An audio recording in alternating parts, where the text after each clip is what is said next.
everyone. Welcome back to the Daily Defender. Great to be with everybody again. Glad we're getting another video out, getting some more content out. It's exciting for me to always do these, and there was a little bit of a gap there again, but glad we're getting some more content out to everybody, so great to be with everybody. Straight away, thanks for all of the recent comments and subscribers. We really appreciate that. Of course, we still need more subscribers. It's amazing how many subscribers YouTube wants for the channel really to kind of move forward. So please, if you like the content, continue to subscribe. Again, some great comments recently on the Model 13 and the Model 60, just some real nice comments and interaction with you guys, some really good points brought up, so really appreciate that. I really do enjoy that part. So continue to bring the comments, that's great. Couple disclaimers, or again, the face blur is funny. I've got a few more comments on that. I'm always a little surprised at how interested people are in the face blur. I can assure you I'm not that good looking, and I'm not a celebrity status, so there's really no real reason to want to see this face. I can assure you, as I've always stated in every video, it's strictly to because of my day job, and so I can express my content and my views on my channel.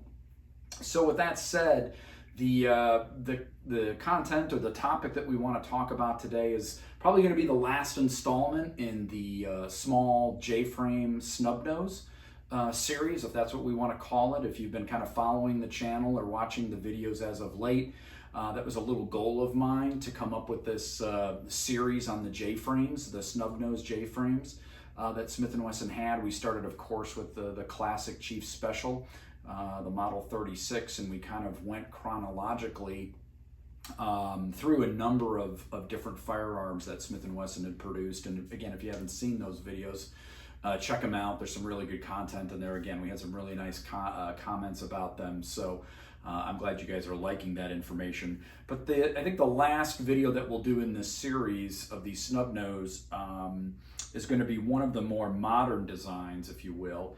And that's going to be a Model 442, and this is a cleared and safe firearm. And we'll jump into the deep dive here really quick, but that is going to be the model that we're going to talk about this last installment. It's a model that's still made today. It's a current production. I believe they started in about 1996. The 442 Centennial, and we'll kind of talk all about that. We'll talk a little bit about some different stocks that I've put on here that I really like.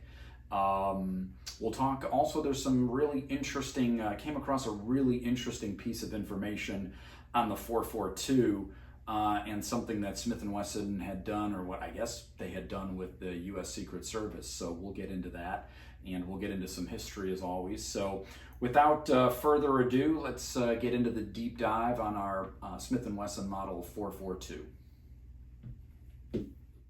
Right, so as I just introduced, we want to take a deep dive on the Model 442.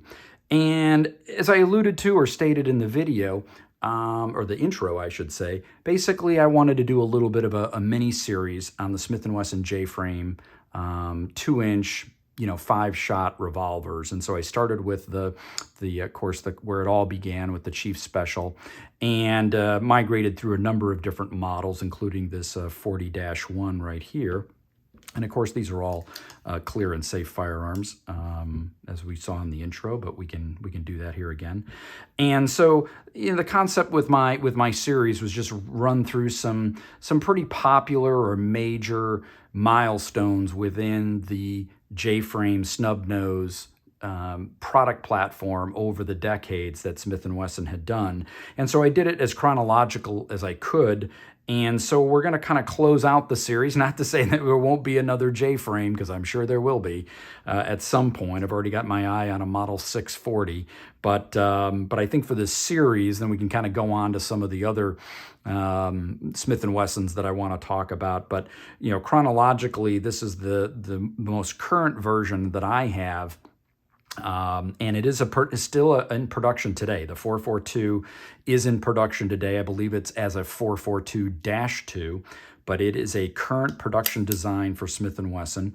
And so generally you can probably walk into, most major gun shops and pawn shops, etc., and they're going to have a 442 in the case. This is, like I said, this is current production, right? It's on the showroom floor, so you can easily find this if this was on one of your short lists and the information in the video is helpful for you. So it is technically it's a 442 Centennial Airweight. And that's cool because, once again, the Centennial name, goes all the way back to 1952, right, when they introduced the Sentinel. And I guess we could go all the way back to, 1887-ish, late 1800s with the hammerless design, which, is even the precursor to the Centennial, at least in my opinion. But this is a Centennial Airweight, and so its lineage goes all the way back to the late 1800s as the hammerless, then into the Centennial in the early 1950s. Those would be the Model 40 and 42, and of course we've got a 40-1. This is the video I did just a couple videos ago, the 40-1.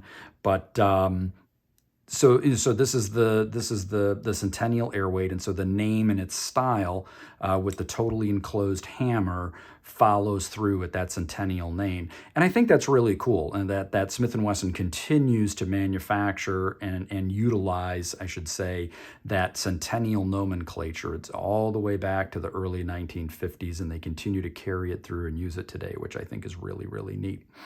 It's an airweight because it's an aluminum frame, and we can talk a little bit more about that. But that's essentially its model number, the Centennial name because of the enclosed hammer design, and the airweight because of the aluminum frame. The 442s themselves came out in, I think it was the early 1990s. Don't hold me to the date. I think I want to say 92, 93, 94, somewhere in that neighborhood. Let's just call it the early 1990s. And as a 442, and it was actually built on a J-frame, traditional J-frame round butt. And so that's how the model started. And it progresses to a 442, or 442-1, I should say, not much longer than that. Again, don't hold me to exact dates, but just a few years later, called mid-90s, the 442-1 comes out, and they actually moved to the J Magnum frame, which is just a slightly larger frame, slightly larger cylinder in length. But it also does provide for the +P designation, and I'll show you that in the markings on this particular firearm. And then, of course, it moves to, like I said, the current design or vintage is the 442-2, I believe. I don't think we're on to a 442-3. But I didn't run down to a local gun shop to inspect one. I think they're still on the 442-2. And I think the 442-2 came out in the early 2000s. Again, don't hold me to the date, but I believe those do have the pre-lock. This one does not, and of course it is stamped 442-1, which is cool because while I don't have a real hang up with the lock, if it's not there, great, right? It's just another thing that can't go wrong, and I just think it's a prettier, cleaner design. So that's kind of the rundown on the 442 and its engineering changes, etc. Now, interestingly enough, before I forget to mention this is a 442-1. However, this gun I purchased acquired less than a year ago.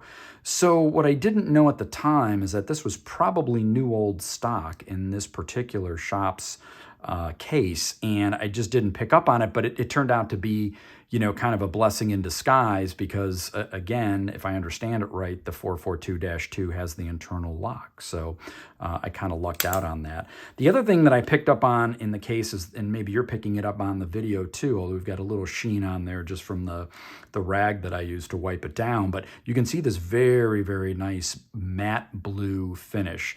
Generally I like, as you guys know from other videos, I really like the midnight blue finish that Smith & Wesson uses on its revolvers, especially some of the classics from the the 60s and 70s and things like that.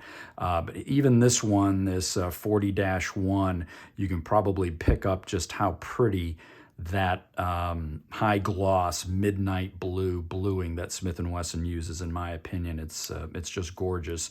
But this was interesting. I knew this was going to be a carry gun. I knew it was going to be probably something that would wind up in a holster more often than something like this.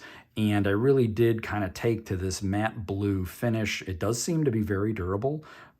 So far, with a year's worth of use. It doesn't get heavy use by any stretch, but it is in a holster almost all the time, and is shot fairly regularly. So the finish is very nice, in my opinion, and I've really kind of taken to it. And again, it seems quite durable. So that's that. As we kind of start to do the deep dive and get into it, it is a J Magnum frame, like I mentioned. It's an alloy frame with a steel cylinder and either a steel or stainless steel barrel. I've actually heard or read a number of things on that. I'm thinking perhaps they started with a steel barrel and moved to the stainless steel barrel deeper into the production life of it. But again, I don't know that. If somebody would like to comment on that, that would be absolutely great. The other neat thing about the 442s, or maybe I should say the Centennials, I shouldn't say the 442 because that's a model, but the Centennials themselves, this design, again, giving credit to Smith & Wesson with all the things and variations that they try to do and that they are willing to produce, right, is pretty amazing for a production company. All the different calibers. This, of course, is a 5-shot 38 special. There's 22 Magnum. There's 44 special. There's 357 Magnum. I think there's the 32 H&R Magnum. So, and also varying constructions. The 640, like I said, is an all stainless steel firearm. You have the TI versions for titanium, where they actually utilize titanium for the cylinder, and you can they're very easy to pick up visually because it has more of a gray tone on the cylinder, and they have their performance center variant. So, just a myriad of different versions and designs or materials of constructions and calibers that Smith & Wesson was and is willing to produce these, and I think that's really cool. So anyways, getting back to this particular one, our 442-1, our traditional walk around, I've already mentioned it's a 5-shot, as all the J-frames are, J-frame Magnum in this case, no internal lock, the bluing, etc.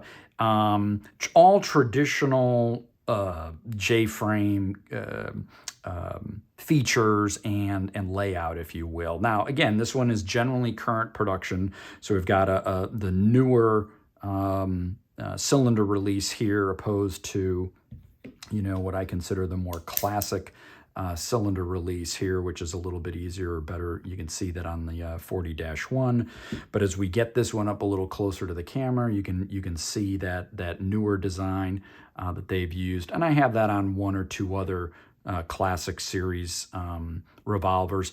I'm fine with it. It obviously it works just fine. I do. I prefer the other style. I guess my thumb just grabs onto that, but this works just fine. We have the traditional Smith & Wesson trademark right there, as you can see, laser etched. On the left side of the barrel, and we'll see if I can get that up there for you, and we'll see if we can get that to focus. Maybe not today. Okay, well, we were hoping. Basically, maybe there it goes. Essentially, it states Smith & Wesson 38 Smith & Wesson Special Plus P is what's stated there.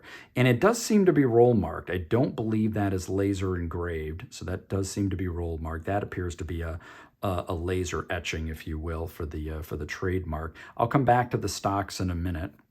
I believe it is an MIM trigger, but it certainly looks and appears that way. If we flip it around, then on this side, we again have another trademark, which I found kind of interesting. I'm not sure why the need to put two on there, but that's kind of interesting. Makes this side a little busy. There's the Airweight, laser etched into the frame. A little simpler information here on the bottom of the frame.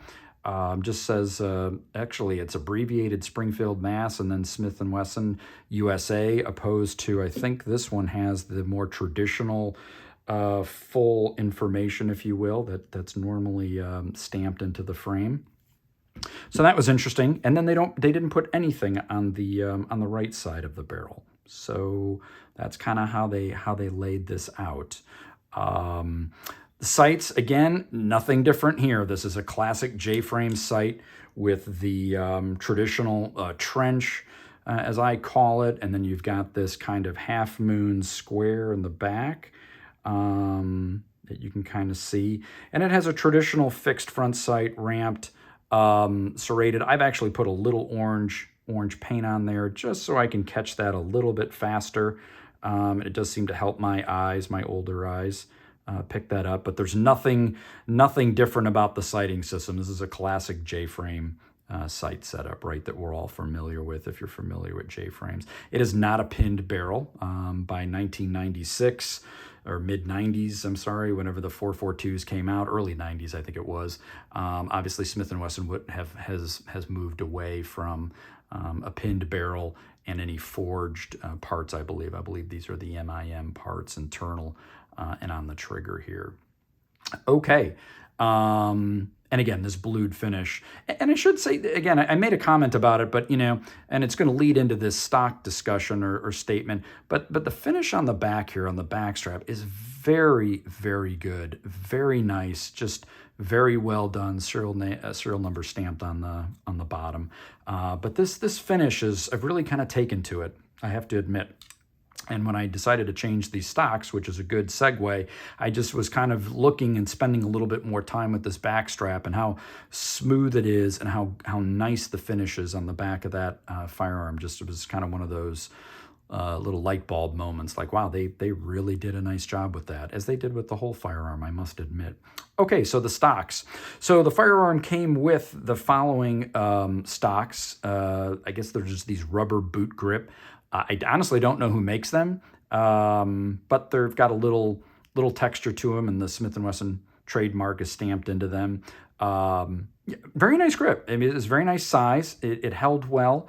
I liked it. But again, as usual, I try to move to a wood stock if I can. And I was struggling a little bit about what I wanted to put on here. You may remember in my Model 60 video, I talked about the Pachmeyer stocks that I had put on that particular firearm. And I still love those stocks. I really do. But I decided I wanted to try something a little different with the Altamont product, and this is kind of an interesting story here as well. So I started to do some research on the 442, and I came across a little piece of information, and I don't know much more about it than this. I would love to have some comments from you guys if you know more about it. But I came across some information that Smith & Wesson maybe had made the 442 as a limited run or something like that for the U.S. Secret Service, all aluminum. The whole firearm was aluminum. And they had put what they called the, and I think this is just an ironic connection, because the Eagle grips, Eagle is the company, I think they're based out of Illinois, have a grip stock called the Secret Service stock. And so I did some research on that. First, the part about Smith & Wesson making a prototype or limited run of these for the Secret Service was very interesting and fun, and just once again harks back to Smith & Wesson's, one, connection to law enforcement, and they're always, seem to be working with law enforcement, and two, their willingness to make something special for an agency. So anyways, I thought it was a real cool connection, but if anybody has any other information on those, that would be really neat. But supposedly I think that was what they came with, were these Eagle wood grips. And again, as I mentioned, Eagle had these Secret Service grips, as they called them. And when I did some research on them, they were very, very similar in shape and size to this Altamont. With this kind of cutoff, if you will, flat bottom, small, just kind of the round butt curve, a little bit of a finger groove, right? But the grip is not overly wide. It's not thick this way. They're just very, very nice stock panels that are just, and the color. So the nod here is really to Altamont, and they did not send me these grips. I purchased these grips on my own. I researched them. They make a variety of different versions of these, and don't hold me to all, I think, different colors. There's a totally smooth one. I wanted a little bit of texture or grip, but the rosewood and the detail in the wood is just gorgeous, and the color and the sheen. You know, I thought I was really, really happy with the Pacmars, and I was, but then I got a hold of these and I was like, wow, this is pretty amazing. So really, really like these stocks, especially the texture. I didn't want to go with just a smooth rosewood. I wanted to go with a texture, and so decided to go with that. And the little finger grooves, you know, again, it's a very, very nice grip and purchase for my hand. So, you know, really, really, really like those. So that's, you know, that's really the 442. And it's just another great evolution to the Smith & Wesson J-frame 38 Special 5-shot. And I have to admit, you know, they really did take the platform to a great point in time with this 442. Again, I am considering a 640. I really do like, as I mentioned in the last video with the Model 60, I do, or am liking more, maybe I should say, the all stainless steel guns. So there's a lot of discussion, and I think maybe, I can't think of the right word, but that maybe the 640 in the stainless steel configuration might be the best platform that Smith & Wesson was able to get to with this J-frame. So, you know, hopefully I'll pick one of those up or try to get a hold of one and at least get it on the channel for everybody. But yeah, again, hope everybody got a little bit out of that. I'm trying to remember other points that I wanted to talk about. Shooting it's like any other J-frame, and as I've mentioned in a couple other videos, the airweights are great because they do just kind of disappear. You don't even know you're carrying them. I'll show you the holster in a minute that I usually use. But the all steel guns tend to be a little bit nicer to shoot, at least for me, as well as the stainless steel guns, just because you've got a little bit more weight. We've talked about before the J-frames and kind of where they fit as a firearm for self-defense. Obviously 38 plus P is a pretty solid caliber. You know, it may not be the best, but it's pretty good. Certainly better than it used to be. And you know, obviously they also make this firearm in a 357 Magnum. I don't think anybody, I've never read or heard of anybody stating they enjoy shooting a small J-frame with 357 Magnum loads. It seems everybody moved over to, or moves back to, a 38 or 38 plus P. So, you know, from a self-defense standpoint, as we've mentioned in other videos, I think the caliber is certainly sufficient. And then you just have to get down to, you know, is 5 shots enough? You know, it probably is until it isn't, as we've talked about. It still has a place. Are the guns a little difficult to shoot per se, or shoot well? They are, maybe if your experience level isn't that great. I don't think it's a great first-time firearm, in my opinion. But as what it is, as a small kind of backup or go-to firearm, as I've mentioned probably numerous times in other videos, if you're just grabbing one to walk the dog at night, or you just need to get something into a pocket, I think the J-frame is you just can't beat it. And again, everybody has to decide, you know, what is the correct firearm for them, or their, you know, to protect themselves or their family. And you know, is a 5-shot J-frame the right choice for you? That's obviously, you know, on you to determine that. I don't use this as a primary by any stretch. That you know, falls into other firearms for me, generally SIGs or some of the older Smith & Wesson semi-autos. But again, I do carry these, and they are a good grab-and-go gun or a backup gun, as we've talked about many times.